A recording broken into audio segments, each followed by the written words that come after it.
Olá, tudo bem? Meu nome é Jefferson, sou professor de Gestão de Marketing Imobiliário e hoje a gente vai falar sobre a aula e sobre o que é o marketing imobiliário e como aplicar ele no dia a dia.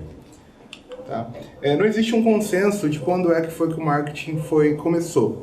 Para uns foi no confim dos tempos, quando o ser humano começou a fazer trocas entre si.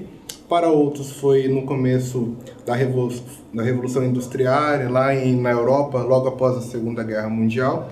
Para outros foi a partir de 1950, quando no Japão as empresas começaram a entender o mercado e saber como aplicar o marketing para poder alcançar o cliente e satisfazer as necessidades daquele cliente mais rapidamente. O marketing ele trabalha em cima de alguns fundamentos principais. E eu separo aqui 3 fundamentos essenciais, que sem eles não existe marketing. Primeiro a gente tem o fundamento inicial, que é a necessidade. Então, para existir o marketing, para a gente poder desenvolver um produto, o mercado ele tem que ter uma necessidade. Em cima da necessidade desse mercado, a gente tem um desejo, que é o desejo mesmo de satisfazer. Né? Então eu tenho uma necessidade e eu tenho um desejo de satisfazer essa necessidade. E eu tenho a demanda.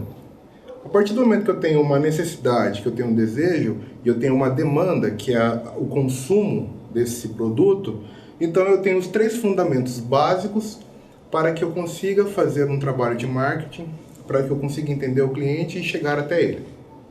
Então, em cima dos fundamentos, desses 3 fundamentos básicos que eu já tinha dito, Philip Kotler, que é um grande estudioso do marketing, ele diz o seguinte, né? Que o produto ele é qualquer coisa que possa ser oferecida para um cliente, ou produto ou serviço que possam ser oferecidos a um determinado mercado ou a um determinado nicho de clientes, ok? E os produtos eu ainda posso classificar ele em 2 formas distintas, que são produtos de conveniência e utilidade e produtos de compra comparada. Mais lá na frente a gente vai saber o que é um produto de conveniência e o que é um produto de compra comparada. Mas, ainda segurando aqui na parte de fundamentos básicos do marketing, a gente tem os 3 fundamentos básicos e a gente tem dentro desses 3 fundamentos alguns tópicos que a gente pode abordar para entender melhor como é que o cliente compra ou como que a gente pode satisfazer essa necessidade, tá? Então, uma vez que a gente tem uma necessidade, nós conseguimos então adentrar a isso e ter, por exemplo, a utilidade, que é a estimativa do cliente, a capacidade que ele tem para poder consumir o produto, o valor, que seria o valor que aquele produto ele oferece na vida daquele cliente. Veja bem, quando eu falo de valor, nesse caso, eu não estou falando de preço, tá? Eu estou falando do valor, o benefício, qual é o benefício que eu ofereço para aquele cliente a partir do momento que ele começa a consumir o meu produto. Eu tenho a satisfação atrelada, ou seja, a partir do meu cliente ele comprou meu produto, como é que ele se sente depois de ter comprado esse produto? Eu consigo suprir a necessidade, atingir a satisfação desse cliente? A troca, que no caso é o seguinte, aí aqui eu estou falando mesmo do meio, como é que eu entrego esse produto para o cliente, como é que esse produto chega até ele da melhor forma possível. A transação, que aí nesse caso é como esse cliente me paga, como é que eu recebo, como é que eu faço para vender melhor para ele. O relacionamento, que aqui é um ponto muito importante hoje no marketing, eu acho que esse é um ponto mais importante, porque é como eu vou me relacionar com esse cliente após a compra. Como é que eu vou trabalhar esse cliente para que eu não perca esse cliente depois que ele comprou o produto de mim. E o mercado, que daí em si é entender como o mercado funciona, como é que eu vou trabalhar esse mercado para que eu consiga atingir da melhor forma possível. Ok?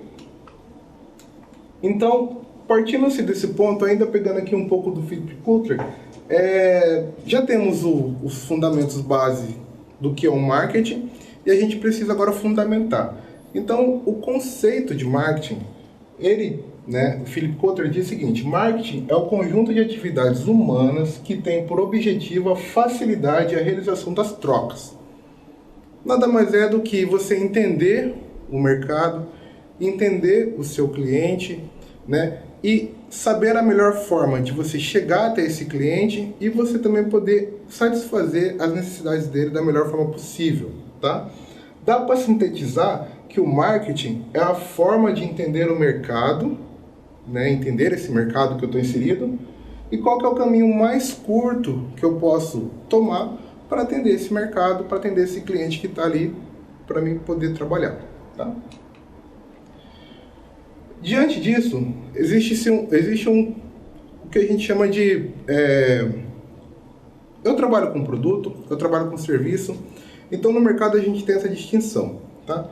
Produto, ele pode ter duas características, tá? Que é o produto que ele é tangível, ou seja, aquele produto que eu posso tocar, que eu posso pegar. E eu tenho um produto intangível, que geralmente está atrelado a serviço, certo?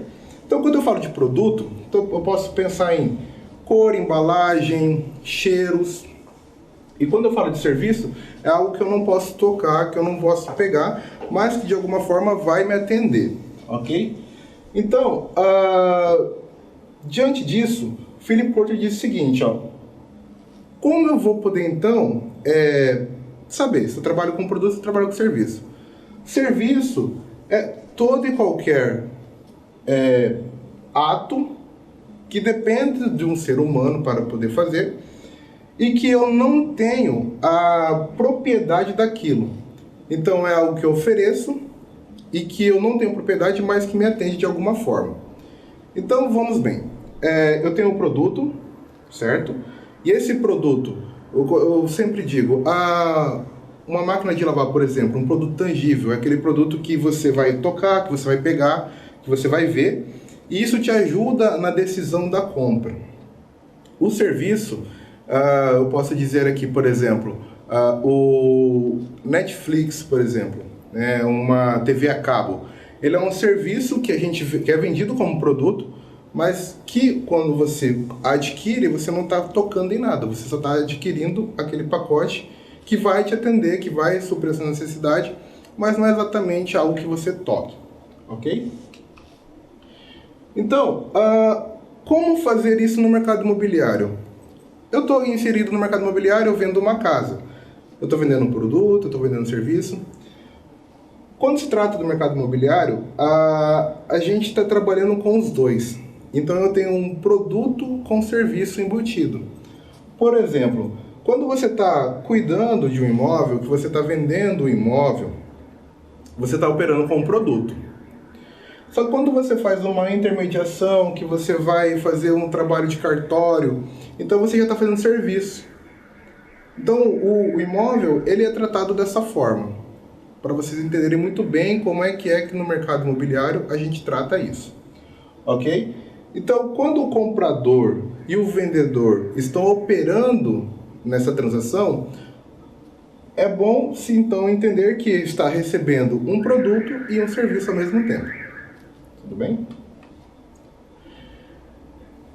E aí a gente entra no comportamento do consumidor. Porque eu tenho aqui o fundamento, o conceito, mas o meu consumidor ele também tem um comportamento. Maslow, ele diz o seguinte, né? Que a base da compreensão humana é essencial para entender as necessidades e demandas que cada indivíduo gera.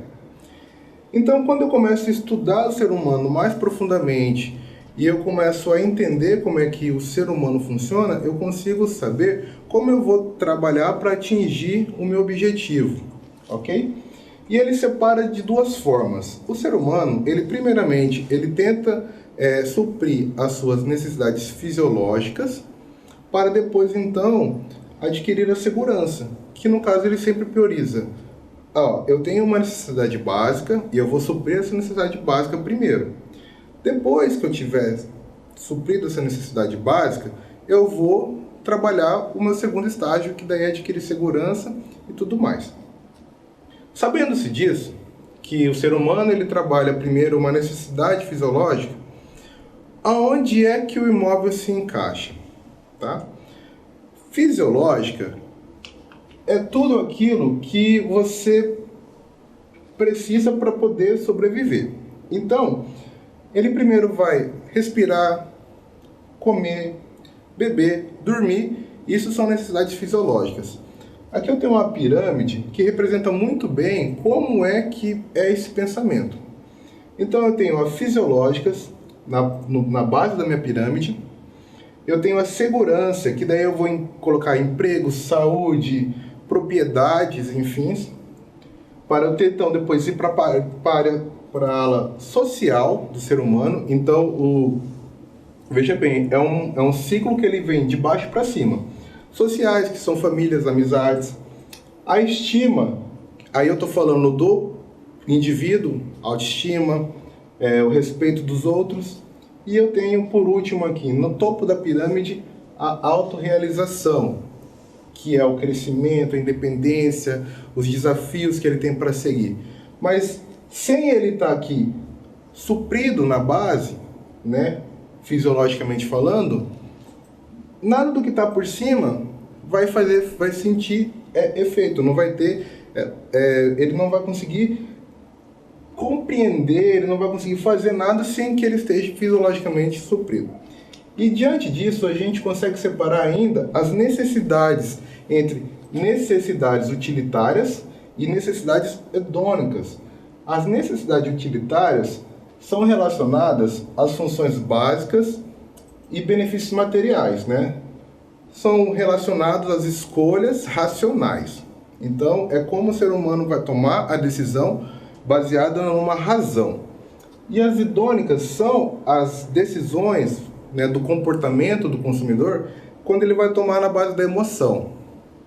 Veja bem, eu posso trabalhar das duas formas. O ser humano, ele nunca vai ser completamente racional e nunca vai ser também completamente emocional. Em algumas situações, e dependendo do produto que você está trabalhando, você consegue vender através da emoção e você consegue também vender através da razão. O imóvel, né, você mexe muito com o desejo de compra, de realização de um sonho, mas você mexe também com a razão, porque existe um valor muito alto, ou às vezes que ele tem que adquirir de alguma forma e que ele precisa trazer para a razão, pensar com calma para daí então tomar uma decisão. Diante disso, né, do comportamento, a gente tem outros fatores externos que também incidem dentro do ser humano para que ele tome uma decisão. Por exemplo, o fator cultural, né, aonde esse ser humano está incluso culturalmente falando, pode também influenciar na decisão dele de compra de algum produto. O social também, o pessoal, né, a personalidade dele, o ciclo de vida, as pessoas que estão ao redor, e o psicológico, porque você consegue também trabalhar na psicologia a forma de alcançar, de fazer com que o cliente ele compre algo com base naquilo que ele precisa. Então, alguns fatores que eu chamo de 4 fatores principais que também podem, né, incidir sobre o consumidor para que influencie ele na hora de comprar algo. Então, nós temos o conceito do marketing e agora a gente falou também do comportamento do consumidor. E existe um processo de compra. Eu já entendi como o meu consumidor trabalha, eu já entendi como o meu consumidor ele se comporta, mas como é o processo de compra? O que leva, como é que o meu consumidor faz para que ele consiga passar mais rápido pelo processo de compra? Primeiro a gente tem que ter claro que o processo de compra ele começa na base da necessidade. Então, eu tenho a necessidade do cliente de adquirir algum produto. E ele vai buscar informação. Todo mundo, quando vai comprar algo, busca informação daquilo que quer comprar. Então ele vai procurar saber se o produto é bom, se a empresa é confiável. E depois ele vai buscar as opções de compra, que é o famoso pesquisar. Olha, eu tenho uma necessidade, eu estou buscando informação pelo produto, eu já consegui a informação, então aquele produto ele realmente vai ser útil para mim, e agora eu vou procurar minhas opções de compra. Vou pesquisar, ver concorrentes, outros produtos que também são parecidos com ele, para então eu efetivar a compra.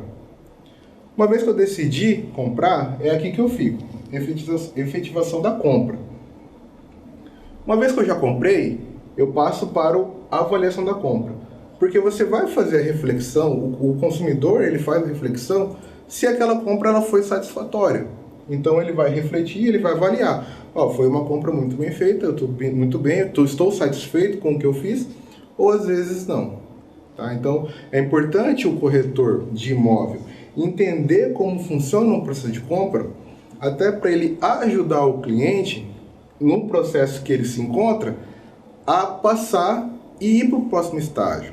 Veja bem, quando eu sei como meu cliente compra e como eu sei como é o processo de compra desse cliente, eu posso ajudar ele a passar de forma mais tranquila por esse fluxo, pelo processo de compra, ok?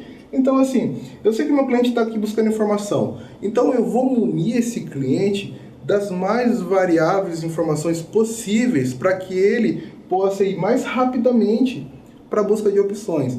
E quando ele estiver buscando opções, eu sei a referência.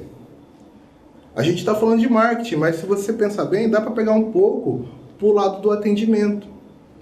Porque se eu sou um corretor de imóvel, que eu estou ali com aquele cliente, que eu estou conversando, que eu estou munindo de informações, que eu estou dando as opções para ele, que eu estou ajudando ele a decidir, muito provavelmente ele vai passar muito tranquilamente pelo processo de compra e eu vou conseguir efetivar minha venda de forma mais tranquila.